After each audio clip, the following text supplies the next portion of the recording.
Hey everybody, welcome and welcome back to Leanne's Corner. I'm Leanne and today I am back with another review for The Ultimatum, Marry or Move On, Season 1, Episode 3. And this episode is called New Bed, New Partner. Now in this episode it picks right back up where we left off at, which is Hunter when he got up and said, hey you guys, I want to marry Alexis.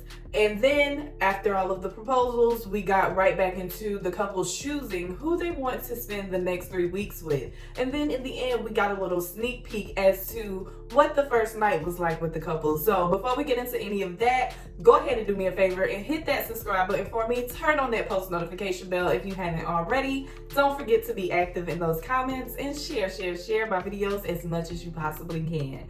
So let's go ahead and get into this ultimatum over. Like I said, the show picks right back up where it left off at, which is Hunter is telling Alexis, baby, it's you.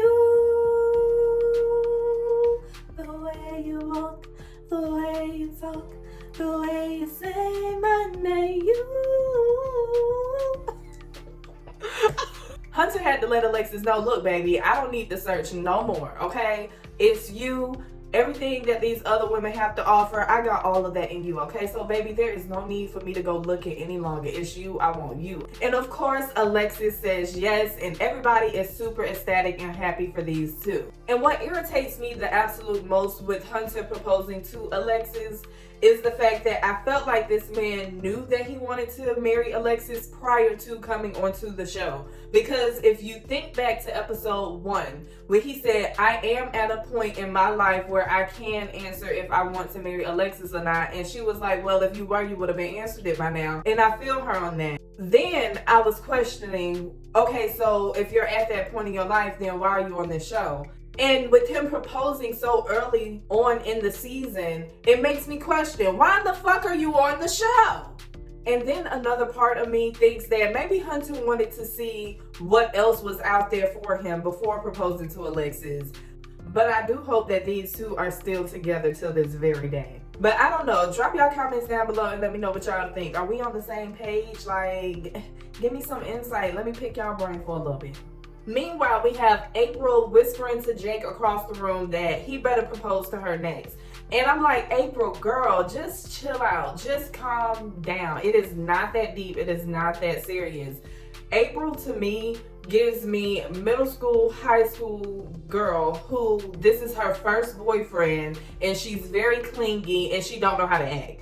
That's what April gives me when it comes down to Jake. And Jake looks so disconnected when he's interacting with April. It's two completely different vibes when he's interacting with April versus how he interacts with Ray. And baby, you might as well go ahead and buckle that seatbelt because I don't think that you and Jake are going home together. I don't think so.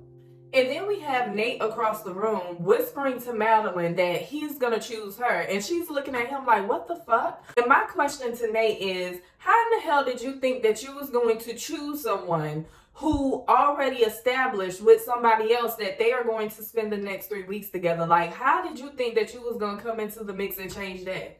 So let's go ahead and move on to Colby attempting to choose who he would like to spend the next 3 weeks with. So Nick and Vanessa asked Colby who did he connect with the most. And he tells them he connected with Lauren the most. And here goes Alexis salty ass. She has to chime in and tell them that she doesn't think that Colby is a good person. So Nick was like, well, what make you say that? I'm gonna need for you to elaborate. So she says, well, for one, he told me that I was unattractive and we had only been on 1 date together. And Colby was like, no, that is not how it went down. What I told you is that you're not my type and that we only have a short period of time to choose who we would want to spend the next 3 weeks with. And I don't have time for your bullshit. That's what I told you. And if I was Hunter, I probably would have took my damn proposal back. Because, bitch, why is you over here salty about another man when I just proposed to your ass? Like, you should be, like, on a whole nother level right now. Like, none of that shit should be bothering you right now. And Colby jumps right back into it and he asks Lauren, would you like to spend the next 3 weeks with me? And while he's asking her this, you got Nate over here in his confessionals going in. And all of a sudden, this man does not like Colby. And I'm like, where is this coming from? He's saying that he doesn't trust Colby. He thinks Colby is corny. And he thinks that Colby's intentions of Lauren is not good. And I'm like, okay, whatever, Nate. So then, before Lauren can even answer Colby's question, Nate gets up and he said, look, I don't want to do anybody up, but Lauren, will you marry me? What pissed me off the most is when this bitch said yes. Everybody is like, what the fuck is going on? And I'm over here like, you guys haven't even settled you guys' differences yet to be wanting to get married to one another. And that's how everybody in the room felt. So of course Kobe had to let Nate know that, yo, that proposal was straight bullshit, okay? And I feel like you're robbing your girl of a learning experience and it's not fair to her. And two, y'all don't even want the same things. And my thing with Kobe is that you and Lauren don't want the same things either. You and Nate both want marriage and kids, and Lauren does not want that. But I do understand where Kobe is coming from. So we have Alexis in her confessionals, and Alexis feels as though she was robbed of her moment, and she had every right to feel that way because she was robbed. All because Nate options didn't want him, and he didn't want to see his girl going off with somebody else. And I feel like for Lauren to sit there and say yes, it just goes to show like y'all weren't serious about coming onto this show.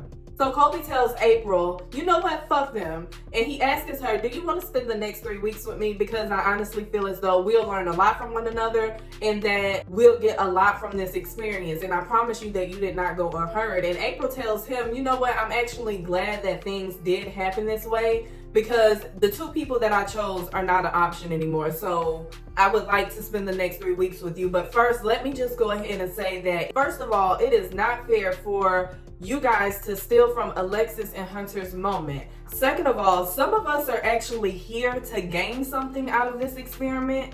And third of all, my man just told me a few days ago that he is falling for someone else.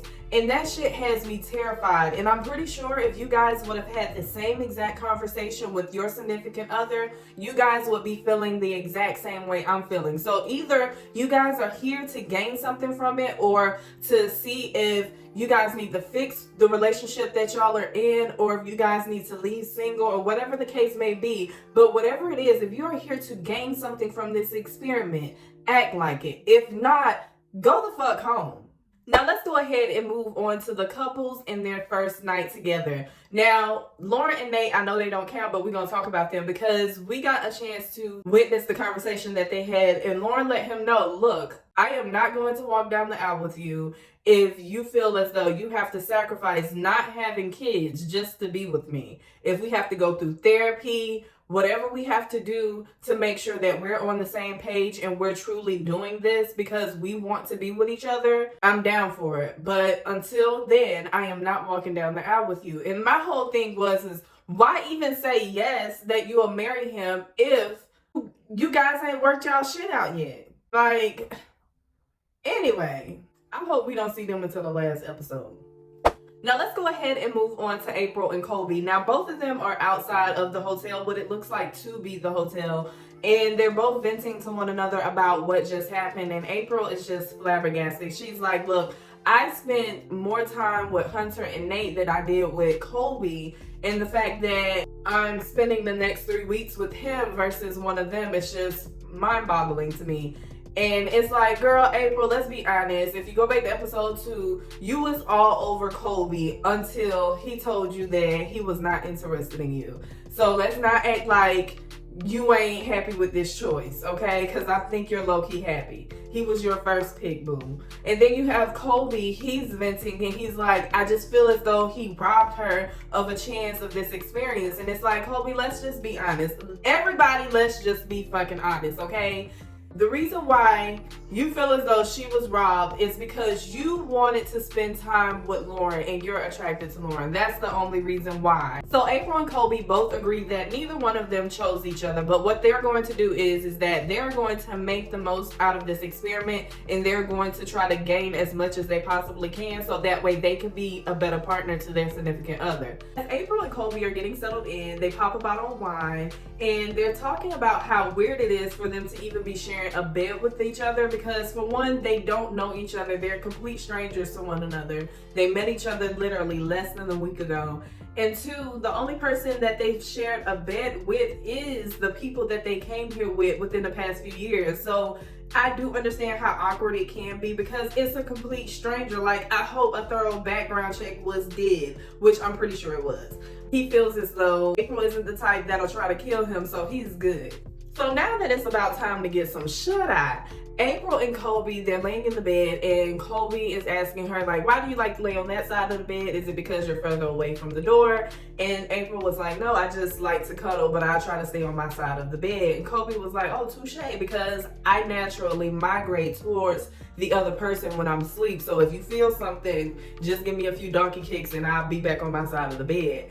And then he gets into telling her, like, he loves how strong of a woman she is, and he loves how she is around Jake. It's like Jake brings her so much happiness, and that is the type of love that he wants. He wants to be able to bring that to someone, and for someone to give that same type of energy back to him. And I think that these two just might, but then again, I think that with them being so loyal to their significant others, I think that they will really benefit from this experiment. But anyway, drop y'all comments down below and let me know what y'all think about these two. And let's go ahead and move on to Shanique and Zay. And let me just say that Shanique and Zay always have the cutest scenes on this show. Like, I love these two together. I just love the fact that when they were getting settled in, they had like this little spat about what parts of the closet someone was going to take and how much space of the closet someone was going to take up. I love the fact that as they were getting settled in, they found time to toast one another to the next 3 weeks. And their chemistry is just so natural. And I feel like they don't get that from their partners. So Shanique and Zay, I like these two together. If they don't go home together, I am going to be devastated, okay?